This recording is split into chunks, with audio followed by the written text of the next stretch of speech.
ونستعينه ونستغفره ونعوذ بالله من شرور أنفسنا ومن سيئات أعمالنا من يهد الله فلا مضل له ومن يضلل فلا هادي له وأشهد أن لا إله إلا الله وحده لا شريك له وأشهد أن محمدا عبده ورسوله أما بعد يا أيها الذين آمنوا اتقوا الله حق تقاته ولا تموتن إلا وأنتم مسلمون يا أيها الناس اتقوا ربكم الذي خلقكم من نفس واحدة وخلق منها زوجها وبث منهما رجالا كثيرا ونساء واتقوا الله الذي تساءلون به والأرحام إن الله كان عليكم رقيبا يا أيها الذين آمنوا اتقوا الله وقولوا قولا سديدا يصلح لكم أعمالكم ويغفر لكم ذنوبكم ومن يطع الله ورسوله فقد فاز فوزا عظيما فإن أصدق الحديث كتاب الله وأحسن الهدي هدي محمد صلى الله عليه وسلم وشر الأمور محدثاتها وكل محدثة بدعة وكل بدعة ضلالة وكل ضلالة في النار. வார்த்தைகளில் சிறந்தது அல்லாஹ்வுடைய வார்த்தை என்றும் வழிகாட்டுதலில் சிறந்தது நபிகள் நாயகம் ஸல்லல்லாஹு அலைஹி வஸல்லம் அவர்களுடைய வழிகாட்டுதல் என்றும் காரியங்களில் மிக மிக கெட்டது மார்க்கத்தின் பெயரால் புதிதாக உண்டாக்கப்படக்கூடிய காரியமாகும். அப்படி மார்க்கத்தின் பெயரால் புதிதாக உண்டாக்கப்படக்கூடிய காரியம் யாவும் வழிகேடு. வழிகேடு அனைத்தும் நரகத்திற்கு அழைத்து செல்லக்கூடிய செயல்களாக இருக்கிறது. இத்தகைய பித்அத்துகள், சடங்கு சம்பிரதாயங்கள், மூட பழக்க வழக்கங்கள், அமல்களை பாழாக்கக்கூடிய எந்த காரியத்திலும் ஈடுபட்டு விடாமல் வாழக்கூடிய காலம் முதல் மரணிக்கக்கூடிய தருவாய் வரை உண்மை முஸ்லிமாகவே வாழ்ந்து மரணிக்கக்கூடிய பாக்கியத்தை அல்லாஹ் ரப்புல் ஆலமீன் நம் அனைவருக்கும் தர வேண்டும் என்ற பிரார்த்தனையோடு அல்லாஹ் ரப்புல் ஆலமீன் கடமையாக்கியிருக்கின்ற ஜும்மா தொழுகையை நிறைவேற்றுவதற்காக அதன் ஆரம்ப நேர பொழுதில் வந்து அமர்ந்திருக்கின்ற உங்கள் மீதும் என் மீதும் ஏக இறைவனின் சாந்தியும் சமாதானமும் அன்பும் கருணையும் என்றென்றும் நின்று நிலவட்டுமாக என்ற பிரார்த்தனையோடு இந்த ஜும்மாவை ஆரம்பம் செய்கின்றேன். பேரன்பிற்கும் பெரும் கண்ணியத்திற்கும் உரிய எல்லாம் அல்ல அல்லாஹ்வின் நல்லடியார்களே, நம்முடைய இந்த இஸ்லாமிய மார்க்கம் என்பது வெறுமனே வணக்க வழிபாடுகளை மட்டும் கற்பித்து தரக்கூடிய மார்க்கம் அல்ல. வணக்க வழிபாடுடன் சேர்ந்து மனிதனுடைய வாழ்வியல் பண்புகளையும் நமக்கு கற்றுத்தருகிறது. ஒழுக்க மாண்புகளையும் நமக்கு கற்றுத்தருகிறது. ஒரு மனிதன் பிறந்ததிலிருந்து இறக்கும் தருவாய் வரை அவன் இது போன்ற ஒரு வாழ்க்கையை வாழ வேண்டும் என்பதை இந்த இஸ்லாமிய மார்க்கம் நமக்கு அழகிய முறையில் உபதேசமாக கற்றுத்தருகிறது.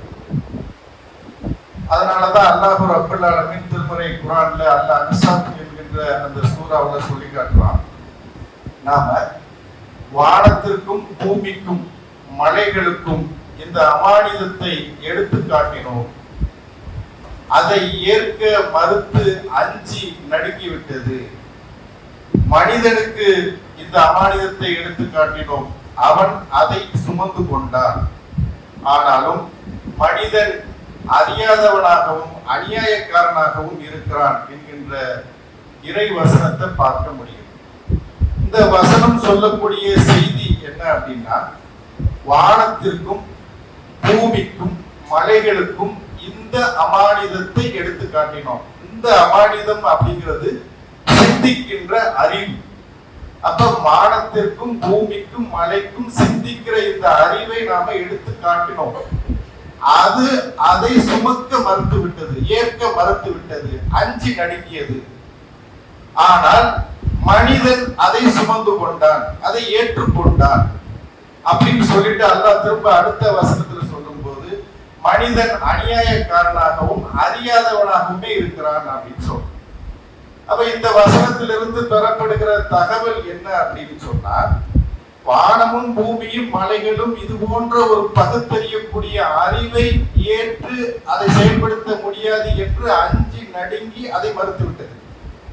ஆனால் மனிதன் அதை ஏற்றுக்கொண்டு விட்டான், அதை ஏற்று அதை செயல்படுத்த தயாராயிட்டான்.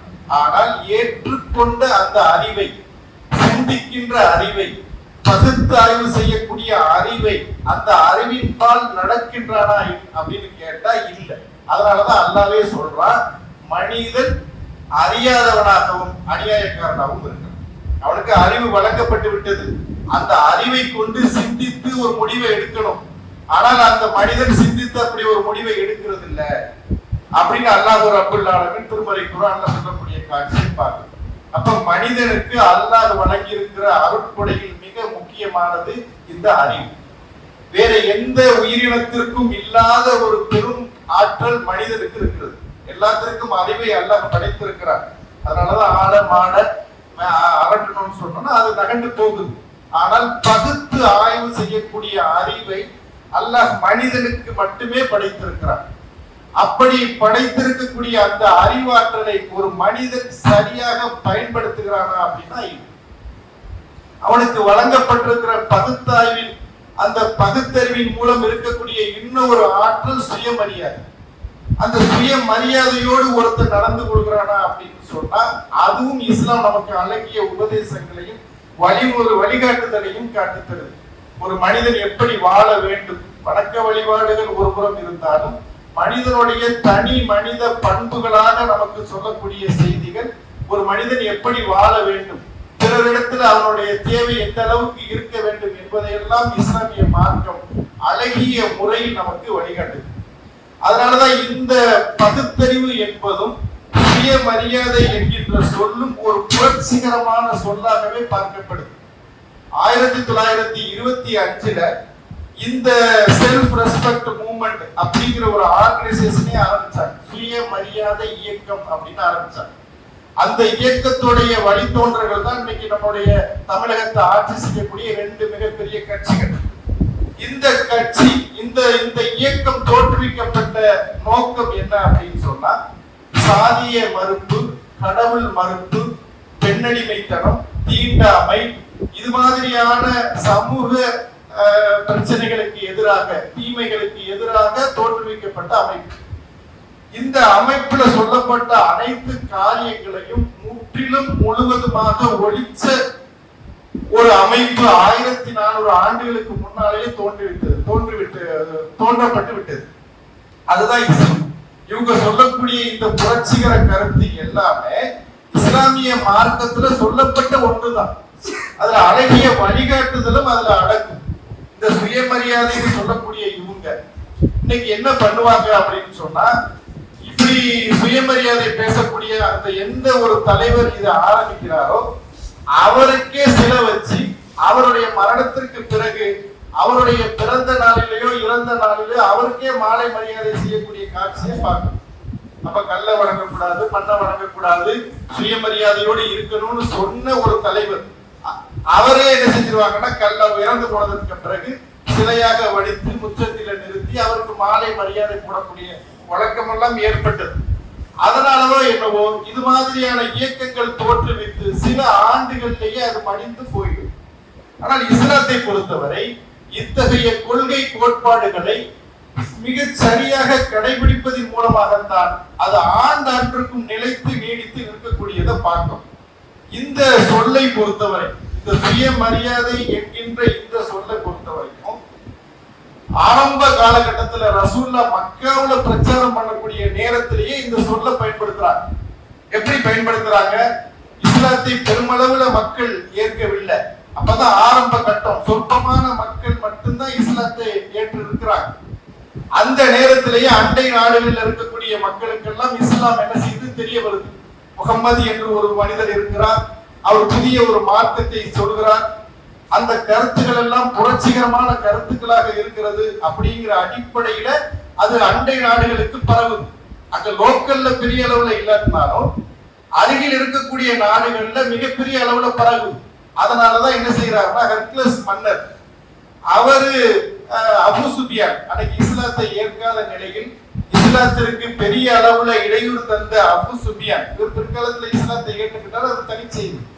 ஆனால் இந்த அபு சுபியான் அவர்களிடத்துல இந்த ஹெர்குலஸ் மன்னர் கேட்கிறார். எப்படி கேட்கிறாரு அப்படின்னு சொன்னா, மக்காவிலிருந்து வந்த வணிக கூட்டத்தை அழைத்து வாருங்கள் அப்படின்னு சொல்லி கட்டளை பிறப்பிக்கிறார். மக்காவிலிருந்து வந்த அந்த வணிக கூட்டம் ஹெர்குலஸ் மன்னரிடத்துல நிக்கிறது. அபு சுபியான் அதற்கு பதில் சொல்ல வருகிறார். அப்ப ஹெர்குலஸ் மன்னர் கேட்கிறாரு, அபு சுபியான் பதில் சொல்வது சரிதானா என்பதை இன்னபிற மக்காவாசிகள் எனக்கு சரியா சொல்லுங்க, அவர் உண்மைதான் சொல்கிறாரா அல்லது பொய் உரைக்கிறாரா அப்படிங்கிற தகவலை நீங்க சரிபார்த்து சொல்லுங்க அப்படின்னு சொல்றாங்க. உடனே இந்த ஹெர்குலஸ் மன்னர் அபு சுபியான் அவர்களிடத்துல பல கேள்விகள் கேட்கிறாரு. ஒரு நீண்ட ஹதீஸ். அந்த கேள்வியில மிக முக்கியமானது என்ன கேட்கிறாங்கன்னா, இப்போதைக்கு அவங்க என்ன சொல்ல வர்றாரு முகமது, உங்க அந்த மார்க்கம் குறித்து அவர் சொல்லக்கூடிய செய்தி என்ன அப்படிங்கறத கேட்கிறாங்க. அவர் என்ன சொல்றாரு அப்படின்னா, ஒரே ஒரு இறைவனை மட்டும்தான் வணங்க வேண்டும், அவனுக்கு இணை கற்பித்தல் கூடாது, தொழுகையை நிலைநாட்ட சொல்றாங்க, உண்மை பேச சொல்றாங்க, சுய மரியாதையோடு நடந்துக்கிற சொல்றாரு, உறவுகள் விஷயத்துல நீதமாக இணக்கமாக வாழ சொல்றாரு அப்படிங்கிற செய்தியை அந்த இடத்துல சொல்றோம். இது எப்ப நடந்த செய்தி? இப்ப புரட்சிகரமா பேசுறமே, இந்த சொல்லாடல் என்பது, சுயமரியாதை என்பது, பகுத்தறிவு என்பது, இரண்டு ஆட்சிக்கு வழிவகுத்த இந்த சொல்லாடல் 1400 ஆண்டுகளுக்கு முன்பே இஸ்லாத்தை புதுப்பித்த ரசூலுல்லாஹ் அழகாக சொல்றாங்க. அந்த சொல்லாடலத்தான் என்ன செய்யறாரு அபு சுபியான் வந்து ஹெர்குலஸ் மன்னரிடத்துல சொல்றாரு, முகமது கொண்டு வந்த இந்த மார்க்கத்தில் அவர் சொன்ன செய்திகள்ல இந்த செய்தி ஒன்று அப்படின்னு சொல்றாரு. அப்படின்னா அதுல இருந்து நம்ம புரிஞ்சுக்கிற செய்தி என்ன அப்படின்னா, சுயமரியாதை என்பது அவ்வளவு முக்கியம். ஒரு தனி மனிதனுடைய வாழ்க்கையில் சுயமரியாதை என்பது மிக முக்கியமானது. அதை இஸ்லாம் சொல்லுது, யாரிடத்திலும் நீங்கள் கண்ணியத்தை இழந்து ஒரு சுயமரியாதை இழந்து அவரிடத்துல நின்றாதீங்க அப்படிங்கிற மாதிரி போதிக்கிறான். அது மட்டுமல்ல, சகாபாக்களிடத்துல ரசூல்லா சொன்ன மிக முக்கியமான செய்திகளை இதுவும் ஒன்று. சகாபாக்கள் என்ன செய்வாங்க அப்படின்னா, தர்ம பொருட்கள் வந்திருக்கும். இப்படி வந்திருக்கக்கூடிய தர்ம பொருட்களை எல்லாம் விநியோகம் செய்வாங்க. ஆர்வ மிகுதியில் என்ன செய்வாங்கன்னா, சகாபாக்கள் ஒரு முறை வாங்கிட்டு போயிட்டு திரும்ப மறுபடியும் வந்து எனக்கு தாங்கன்னு ரசூல்லாட்ட கேட்பாங்க. ரசூல்லா மறுபடியும் கொடுப்பாங்க, மறுபடியும் வாங்கிட்டு திரும்ப தாங்கன்னு கேட்பாங்க. இப்படி ஒன்றுக்கும் மேற்பட்ட முறை அவங்க தர்ம பொருட்களை வாங்கும் போது அந்த சகாபாக்களை பார்த்து ரசூல்லா சொல்லக்கூடிய செய்தி என்ன அப்படின்னா, இப்படி வாங்காதீங்க, அல்லாஹ் எது உங்களுக்கு கிடைத்ததோ அதிலிருந்து நீங்கள் தன்னிறைவை பெற்றுக் கொள்ளுங்கள். நீங்கள் தன்னிறைவோடு நடந்து கொள்வீர்கள் என்றால் அல்லாஹ் உங்களை தன்னிறைவோடு ஆக்கி வச்சிருவான். நீங்க தேவைகள் இல்லாதவாறு அல்லாஹ் பார்த்துக்குவான் அப்படிங்கிற மாதிரி என்ன செய்றாங்க ரசூலுல்லாஹ் ஆலோசனை சொல்லக்கூடிய காட்சியை பார்க்கணும். ஆனா இன்னைக்கு நம்மில் பலர் என்ன பண்றாங்க அப்படின்னா, இந்த சுயமரியாதைங்கிற இந்த விஷயத்துல ரொம்ப கோட்டை விடக்கூடிய காட்சியை பார்க்கணும். சுயமரியாதையை பொறுத்த வரைக்கும் பொருளாதார விஷயத்துல அது ஒரு பெரிய பின்னடைவை ஏற்படுத்திருக்கு. மற்ற விஷயங்களும் அதை தொடர்ந்து இருந்தாலும் பொருளாதாரம் தான் அதுல மிக பிரதானமான ஒரு விஷயமாக இருக்கிறது. பொருளாதாரத்துல வந்து யாசகம் கேட்பதோ அல்லது கடன் வாங்குவதோ, கடன் வாங்குவதை பொறுத்தவரை மார்க்கத்தில் அனுமதிக்கப்பட்ட ஒன்றாக இருந்தாலும் அது ரொம்ப கவனமா தான் நம்ம என்ன செய்யணும், கடைபிடிக்கணும். எப்ப திருப்பி செலுத்துவதற்கு நம்முடைய தாக்கத்தை ஏற்படுத்தி கொண்டுதான் என்ன செஞ்சிடணும், கடன் வாங்குறதுக்கான அந்த வழிவகைகளை தேடணும். சும்மா இவர்கிட்ட வாங்கிட்டு அவர்கிட்ட ஒரு கடன் ஒருத்தர்கிட்ட வாங்கி இருப்போம் 10,000 ரூபாய், அவர் நெருக்கடி கொடுக்குறாரு அப்படின்னு சொன்னா என்ன செஞ்சிருவோம், அந்த கடன் அடைக்கிறதுக்கு இன்னொருத்தர்கிட்ட வாங்குவோம். இன்னொருத்தர்கிட்ட கடனை வாங்கி இவருக்கு கொடுத்துருவோமா, இவரு நெருக்கடி கொடுப்பார், எப்ப தருவீங்க காசுன்னு கேட்கும் போது. அப்ப மூணாவது நபர்கிட்ட போய் வாங்கி இவர் கடன் அடைக்கும். இப்படி 10 பேர்கிட்ட வாங்குனீங்கன்னா அவர் பேர் ஃபுல்லா எப்படி ஆயிரும்னா, இவர் பல இடத்துல கடன் வாங்குவார் போல இருக்கு. 1 லட்சம் ரூபாய் கிட்ட வாங்கிட்ட மாதிரி நமக்கு கணக்கு வந்துடும். ஆனா வாங்குறது ஒரு 10,000 தான். பல இடத்துல வாங்குனதுனால நம்ம என்ன செஞ்சிருவோம், கடன்காரன் என்கின்ற ஒரு நிலையை அடைஞ்சிருவோம். அதுல இருக்கக்கூடிய மானம் மரியாதையை இழக்கக்கூடிய சூழ்நிலை ஏற்படும். அதனால நம்ம என்ன செய்யணும் அப்படின்னு சொன்னா, கடன் அதை திருப்பி செலுத்துவதற்கான அந்த முயற்சிகள், அதற்கான வழிவகைகள் இருந்தா மட்டும்தான் வாங்கணும். இல்லைன்னா அதுல இருந்து என்ன செய்யணும், இருக்கிற வருவாய்கள்ல இருக்கிற வருமானத்துல நம்முடைய குடும்பங்களை எப்படி அழகா அமைச்சு கொள்வது அப்படிங்கிற மாதிரியான ஒரு முடிவுக்கு தான் போகணுமே தவிர பெரிய அளவுல கடன் வாங்கி அதை அடைக்க முடியாத ஒரு சூழ்நிலையில போய் என்ன செஞ்சிடக்கூடாது, மாட்டிக்கிற கூடாது. அதே மாதிரி இஸ்லாமிய அதிகாரிகளாக இருக்கக்கூடிய மக்கள், இந்த லஞ்சம் வாங்குவது அதுவும் சுயமரியாதைக்கு இழுக்கு தரக்கூடிய ஒன்று. அதே மாதிரி பணக்காரர் இடத்துல போய் நிக்கிறது, அப்ப கம்பீரமாக போய் நிக்காம அப்படியே கூனி குறுகி வளைஞ்சு நெளிஞ்சு அவர்களுக்கான ஒரு வேஷத்தை போட்டு நிக்கக்கூடிய காட்சியும் பார்க்கும். இஸ்லாம் இதையும் அறவே வெறுக்குது. நீ யாரிடத்துல நின்றாலும் சரி கண்ணியமா போய் நில்லுங்க. முதலாளியாக இருந்தாலும் என்ன, அவர்கிட்ட வேலை செய்யறோம், சம்பளம் கொடுக்கிறார், நல்லாதான முறையில நாமளும் வேலை செய்யறோம், அவர்கிட்ட வந்து சம்பளத்தையும் பெறும். அவர்கிட்ட இருந்து என்ன செய்யக்கூடாது, கூனி குறுகி நிக்க வேண்டிய எந்த தேவையும் இல்லை. அப்ப சுய மரியாதை குறித்து அல்லாஹ்வுடைய ரசூல் பல இடங்கள்ல நமக்கு வலியுறுத்தி சொல்றாங்க. இன்னொரு சந்தர்ப்பத்துல ஹாக்கிம் இப்னு ஹிசாம் என்று சொல்லக்கூடிய ஒரு நபித்தோழர், ரொம்ப ஏழ்மையான மனிதர். இவர் ரசூல்லாட்ட வந்து தர்ம பொருட்களை வாங்குறாங்க. ரசூல்லா என்ன செய்யறாங்க, போர்க்களங்கள்ல கிடைத்த பொருள் அல்லது தர்மங்களாக வந்த பொருட்களை என்ன செய்வாங்க, ஏழை எளிய மக்களுக்கு விநியோகம் பண்ணுவாங்க. அப்படி இருக்கக்கூடிய சூழ்நிலையில இந்த ஹாக்கிம் இப்னு ஹிசாமுக்கு தர்ம பொருளை கொடுக்குறாங்க. அவர் ஆர்வ மிகுதியில் என்ன செய்யறாங்கன்னா, போதாதுங்கிற மாதிரி ஒரு முறை வாங்குறாங்க, அடுத்த முறை வாங்குறாங்க, அதுக்கு அடுத்த முறை 3 முறை தொடர்ச்சியாக வாங்குறாங்க. அப்ப ரசூலுல்லாஹ் அந்த நபித்தோழருக்கும் சொன்ன உபதேசம் இது. ஹிசாம் அவர்களே, இந்த பொருளாதாரம் என்பது பசுமையாகவும் இனிமையானதும் இருக்கும், அதை வாங்கி அப்படியே பழகாதீங்க. நீங்க போதும் என்ற மனதோடு இருந்தா தான் அல்லாஹ் உங்களை என்ன செய்வான், தன்னிறைவோடு ஆக்குவான், அதுல பறக்கத் செய்வான். நீங்க அது பத்தாதுங்கிற மாதிரி நீங்க வந்து வாங்க ஆரம்பிச்சிட்டீங்கன்னா இந்த வாங்கக்கூடிய இந்த பொருள்ல உங்களுக்கு அபிவிருத்தி இருக்காது, பறக்கத்து இருக்காது. அதனால என்ன செய்யுங்க, அப்படி வாங்காதீங்க அப்படின்னு சொல்லி அறிவுறுத்துறாங்க. மேலும் சொல்றாங்க, நீங்க வாங்கக்கூடிய கையாக இருப்பதற்கு பதிலாக நீங்க கொடுக்கக்கூடிய கையாக மாறுங்க, மேல் இருக்கக்கூடிய கைதான் சிறந்தது அப்படிங்கிற செய்தியையும் சொல்றாங்க. உடனே இந்த நபித்தோழர்கள் வேற ஒரு ஹதீஸ்ல வருது, இந்த நபித்தோழர் சொல்றாரு, உங்களை அனுப்பிய படைத்த இறைவன் மீது ஆணையாக சொல்றேன், இனிமேல் ஒருபோதும் நான் யாரிடத்திலும் இந்த யாசகமாக எதையும் பெறமாட்டேன் என்று சொல்லி அவர் என்ன செய்யறாரு, அல்லாஹ் மீது ஆணையிட்டு சொல்லக்கூடிய செய்தியை பார்க்கணும். அதன் பிறகு என்ன நடக்குது அப்படின்னு சொன்னா, ரசூலுல்லாஹ்வுடைய மறைவுக்கு பிறகு அபூபக்கர் சித்திக் ரலியல்லாஹு அன்ஹுவுடைய ஆட்சி காலம் வருது. அதுல ஹிசாம் ஏழ்மை நிலையில இருக்கிறாருன்னு சொல்லி அவருக்கு பொருளாதார உதவி கொடுக்க முன் வர்றாங்க. அதை ஏற்க இந்த நபித்தோழர் மறுக்கிறார். அதே மாதிரி அபூபக்கருடைய காலத்திற்கு பிறகு உமர் ரலியல்லாஹு அன்ஹுவுடைய காலம் வருகிறது. அந்த காலத்துல என்ன செய்யறாங்க, ஹிசாம வர சொல்லுங்கன்னு சொல்லி அந்த உதவி பொருளை கொடுக்க முன் வர்றாங்க. அப்பவும் அதை ஏற்பதற்கு அவர் மறுக்கிறார். ஒரு முறை ரசூலுல்லாஹ்க்கு பண்ணி கொடுத்த அந்த உறுதிப்பாட்டின் அடிப்படையில அவர் எங்கேயுமே வாங்கல. உமர் ரலியல்லாஹு அன்ஹு அவர் நாளைக்கு அல்லாஹ்விடத்துல நாம பதில் சொல்ல வேண்டுமே அப்படிங்கிறதுக்காக மக்களை எல்லாம் அழைத்து ஒரு அறிவிப்பே செய்யறாங்க. நாம் ஹிசாம் அவர்களை கூப்பிட்டோம், அவர் வாங்க மறுத்துட்டாரு, நீங்க தான் சாட்சி அப்படிங்கிற மாதிரி என்ன செய்யறாங்க, உமர் ரலியல்லாஹு மற்ற நபித்தோழர் இடத்துல சொல்லக்கூடிய செய்தியெல்லாம் பார்க்கணும். இன்னும் மேலதிகமாக இவர் எப்படியெல்லாம் மாறி போறாரு அப்படின்னா, அவருடைய சாட்டை கையிலிருந்து நழுவி கீழே விழுந்தா கூட அதை பிறரிடத்துல இதை எடுத்துட்டாங்கன்னு கேட்க மாட்டாங்க. அது எடுத்துட்டாங்கன்னு கேட்கறது ஒரு பெரிய உதவியிலையோ அது ஒரு சுயமரியாதைக்கு இழுக்கான காரியமோ இல்லை. ஆனால் அவர் எந்த அளவுக்கு புரிஞ்சுக்கிட்டாரு அப்படின்னா, இந்த விஷயத்துல நாம ரொம்ப நெருப்பா இருக்கணும் போல இருக்கு, யாரிடத்திலும் எதுவும் தேவையை என்ன செஞ்சிடக்கூடாது, கேட்கக்கூடாதுங்கிற மாதிரி அவர் எப்படி புரிஞ்சு வச்சுக்கிட்டாருன்னா, அவரே இறங்கிட்டார். உதாரணத்துக்கு குதிரையில இருக்கிறாருன்னு வச்சுக்கோங்க, சாட்டை நழுவி கீழே விழுகுது அப்படின்னா அவரே இறங்கி அதை எடுத்துக்குவார். இன்னொருத்தரோட உதவியை எதிர்பார்க்க மாட்டாருங்கிற செய்தியை நாம என்ன செய்யறோம், பார்க்கிறோம். அப்ப அந்த அடிப்படையில என்ன செய்யணும், சுய மரியாதைங்கிறதுல உயிராக இருக்கக்கூடிய காட்சியை பார்க்கணும். இன்னும் பல பிள்ளைகள், இன்னைக்கு இளைஞர்களாக இருக்கக்கூடிய பிள்ளைகளுக்கு நம்ம சொல்லக்கூடிய அறிவுரை இந்த இடத்துல என்ன அப்படின்னா, தந்தை சிரமத்திற்கு மேல் சிரமப்பட்டு பிள்ளைகளை படிக்க வைக்கிறாங்க.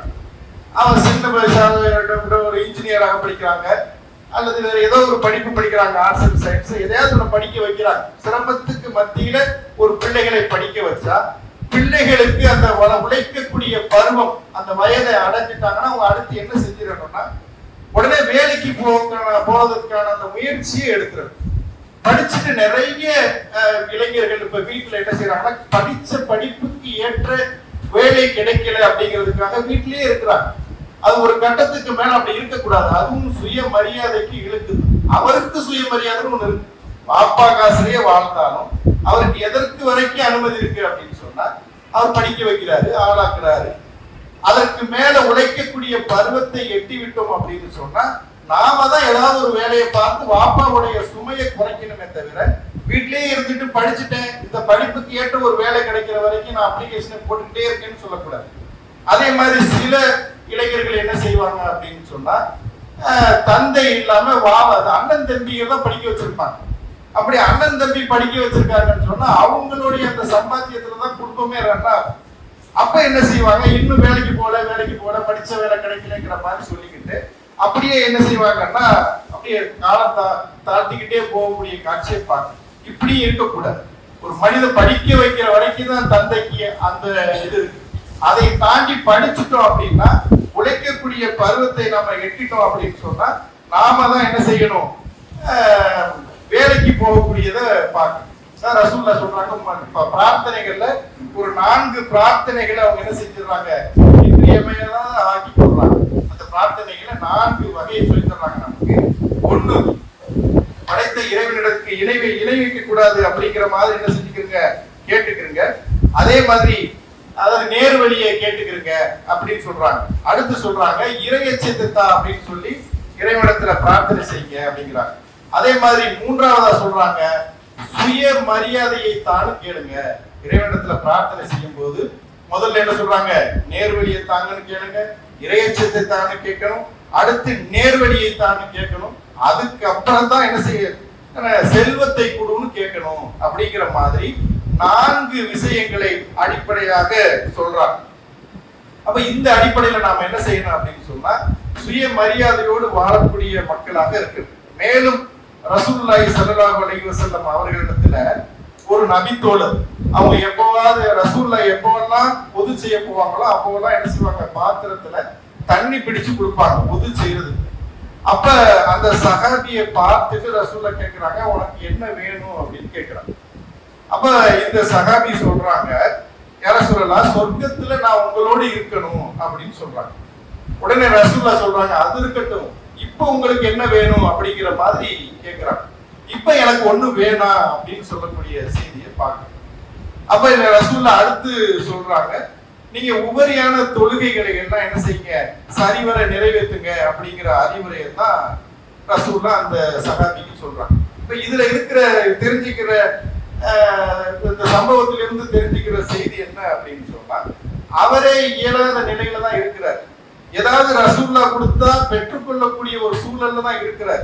ஆனாலும் ரசூலுல்லாஹ் கேட்டது அவர் சொல்லக்கூடிய வாசகம் என்னன்னா, நாளைக்கு மறுமையில ரசூலுல்லாஹ்வோடு உங்களோடு நான் இருக்கணும் அப்படிங்கறத தான் விரும்புறாரே தவிர சுயமரியாதையை இழந்துட்டு எனக்கு பொருளாதாரத்தை தாங்க அதை தாங்க இதை தாங்கன்னு அவங்க என்ன செய்யல, கேட்கல அப்படிங்கிற செய்தியும் அதுல இருந்து பார்க்கணும். அதே மாதிரி ரசூலுல்லாஹ் இருந்தாலும் சரி சுயமரியாதைங்கிற விஷயத்துல என்ன செய்வாங்க, உயிராக இருப்பாங்க. அதனாலதான் தர்ம பொருள்கள்லாம் வந்துச்சுன்னு சொன்னா அவங்க என்ன செய்வாங்க, தனக்கு தாங்களே அவங்க குடும்பத்தாருக்கு அதை ஹராமாக்கிக்குவாங்க. அவங்க அதுல இருந்து எடுக்கவே மாட்டாங்க. பொதுவாக எந்த மாதிரியாக தர்ம பொருட்கள் வந்தாலும் அதுல ரசூலுல்லாஹ்க்கு ஒரு பெரிய பங்களிப்பே இருக்கும். ஆனா அதை எந்த ஒன்றையுமே ரசூலுல்லாஹ் என்ன செய்வாங்க, பெற மாட்டாங்க. தன்னுடைய பேர பிள்ளைகளாக இருக்கக்கூடிய அவங்க அந்த பச்சிலம் பிள்ளைகள் என்ன செய்யும், ஒரு பேரிச்சம்பளத்தை எடுத்து வாயில போட்டுக்கிட்டா கூட அதை ரசூலுல்லாஹ் என்ன செஞ்சிருவாங்க, உடனே போய் கடவுளுக்கு அந்த வாய்ப்புள்ள கையை விட்டு அந்த பேரிச்சம்பளத்தை எடுத்து வெளியே போடக்கூடியவங்களா தான் இருப்பாங்க. ரசூலுல்லாஹ் இன்னும் அந்த பிள்ளைகளுக்கு அறிவுரை சொல்றாங்க, இந்த மாதிரி தர்ம பொருட்கள் நம்முடைய குடும்பத்தாருக்கு ஏற்புடையது இல்லை என்பது உங்களுக்கு தெரியாதா, நாம சாப்பிடக்கூடாது என்பது உங்களுக்கு தெரியாதான்னு சொல்லி ஒரு குழந்தை, பச்சை குழந்தை, அதுக்கு என்ன தெரியும், ரசூலுல்லாஹ்வே சொல்லி இருந்தாலும் சின்ன குழந்தை தானே, அதை எடுத்து ஒரு பேரிச்சம்பளத்துல வாயில போடுறதுனால ஒரு பெரிய அளவுல ஒண்ணு ஆயிடாது. ஆனா ரசூலுல்லாஹ் அதுல கண்ணும் கருத்துமா இருக்கிறாங்க.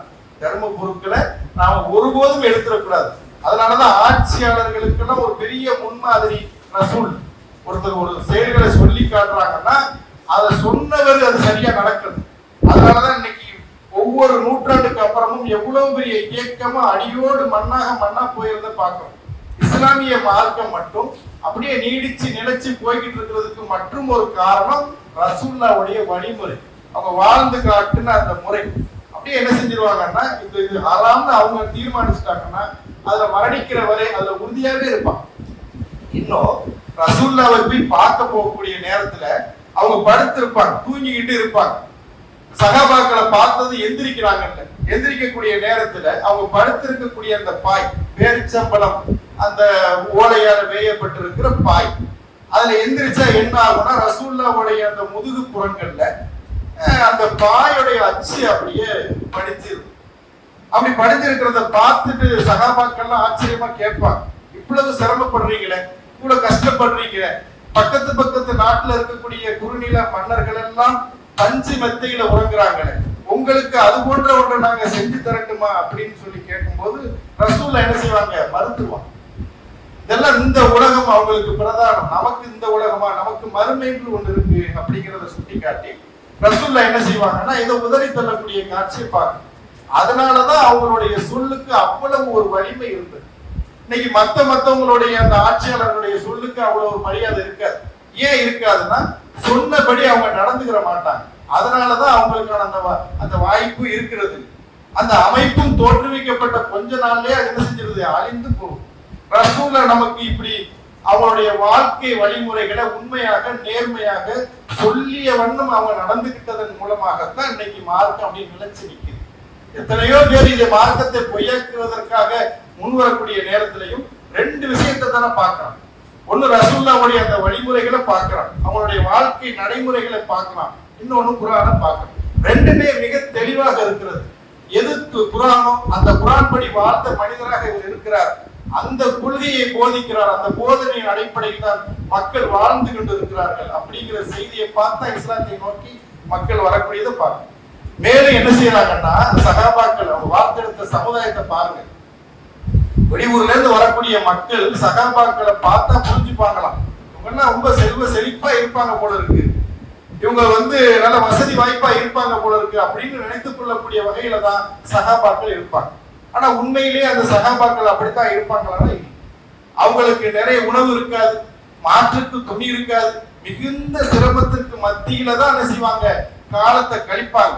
ஆனா அவங்களுடைய தோற்றம் எப்படி இருக்கும் அப்படின்னா மிகப்பெரிய செல்வந்தர்களாக தங்களை காட்டிக்கொள்ளக்கூடிய வகையில தான் இருக்கு. அதான் சுயமரியாதை. ரசூலுல்லாஹ் கற்பித்த சுயமரியாதை அப்படிங்கிறது இதுதான்.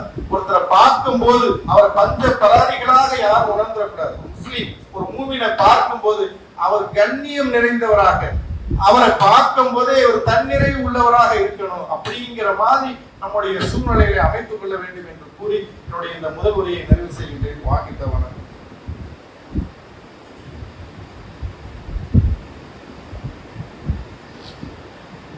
அன்புக்குரிய சகோதர சகோதரிகளே, இஸ்லாம் கற்பிக்கக்கூடிய சுயமரியாதையை பார்ப்போம். எல்லா இடத்திலும் நாம சுயமரியாதையோடு வாழணும். அதே நேரத்துல ஒரு சில விஷயங்கள்ல சுயமரியாதை என்கின்ற பெயர்ல நம்முடைய ஈகோவை வெளிப்படுத்திடக்கூடாது. சுயமரியாதைக்கும் ஈகோக்கும் நிறைய வித்தியாசம். யாரோடையாவது சண்டை போட்டு நாம பேசல அப்படின்னா அது சுயமரியாதையில வராது, அது ஈகோல தான் வந்துடும்.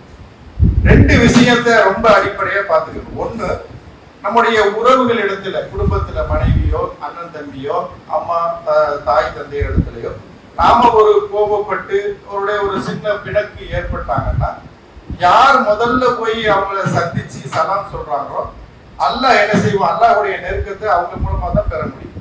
அந்த அடிப்படையில உறவுகள் விஷயத்துல சுயமரியாதை அப்படின்னு சொல்லிட்டு பேசாம போயிடக்கூடாது. சண்டை போட்டு என்ன செஞ்சிடக்கூடாது, நான் போய் ஃபர்ஸ்ட் பேசுறேன்னா அவர் ஃபர்ஸ்ட் பேசுறேன்னா நான் போய் பேசினா என்னுடைய சுயமரியாதை போயிடும் அப்படிங்கிற மாதிரி நினைச்சுக்கிட்டு இருக்கக்கூடாது. இது சுயமரியாதையிலே வராது. இது நம்ம உறவுகள் விஷயத்துல என்ன செய்யணும், நாம தான் முதல்ல போய் சலாம் சொல்லணும். அதான் ரசூலுல்லாஹ் சொல்றாங்க, யார் உங்கள் இருவருக்கு இடையில பிணக்கு ஏற்பட்டு முதலில் சலாம் சொல்றாரோ அவர்களே அல்லாஹ் நேசிக்கிறான் என்று ரசூலுல்லாஹ் சொல்றாங்க. அப்ப உறவுகள் விஷயத்துல இப்படி நடந்துக்கணும். அடுத்து என்ன அப்படின்னு சொன்னா, பொது காரியம் அப்படின்னு வரும்போது பொருளாதாரத்தை திரட்ட முன் வருமோ அதுல சுயமரியாதையும் பார்க்கக்கூடாது. இப்ப நம்முடைய பள்ளி இருக்கு, ஜமாத்து இயங்கிக்கிட்டு இருக்கு அப்படின்னா ஒரு பொது காரியம், ஒரு நிகழ்ச்சி நடத்தணும். இல்ல இந்த மர்க்கஸையே எடுத்துக்கோமே, இந்த மர்க்கஸ் ரன் பண்ணணும் அப்படின்னா பொருளாதாரம் ஒரு பிரதானமான ஒரு செயல். அப்ப இந்த பொருளாதாரத்தை எப்படி திரட்டுறது, மக்களிடத்துல போய் தான் திரட்டணும். அப்ப பொருளாதார விஷயத்துல நான் சுயமரியாதை பார்ப்பேன்னு இந்த விஷயத்துல பார்க்கக்கூடாது. ஏன் அப்படின்னா இது நமக்காக பார்க்கறது இல்லை, நமக்காக பொருளாதாரத்தை திரட்டுவதில்லை, இது பொது காரியத்திற்காக வரும். அப்ப இதுல என்ன செய்யணும்னா அதிகம் ஆர்வப்பட்டு சுயமரியாதை பார்க்க கூடாது. இது அல்லாஹ்வுக்காக செய்யறோங்கிற அடிப்படையில மக்களிடத்துல பொருளாதாரத்தை திரட்டணும், அதன் மூலமாக பல பணிகளை செய்யணும். அப்படி பணிகள் செய்வதன் மூலமாக இன்ஷா அல்லாஹ் அல்லாஹ் ரப்பல் ஆலமீன் நமக்கு சுவனத்தில் இடமளிப்பான் என்று கூறி என்னுடைய இரண்டாவது உரையை நிறைவு செய்கின்றேன். வாஹிதாவான அல்ஹம்துலில்லாஹி ரப்பில் ஆலமீன். அஸ்ஸலாமு அலைக்கும் வரஹ்மத்துல்லாஹி.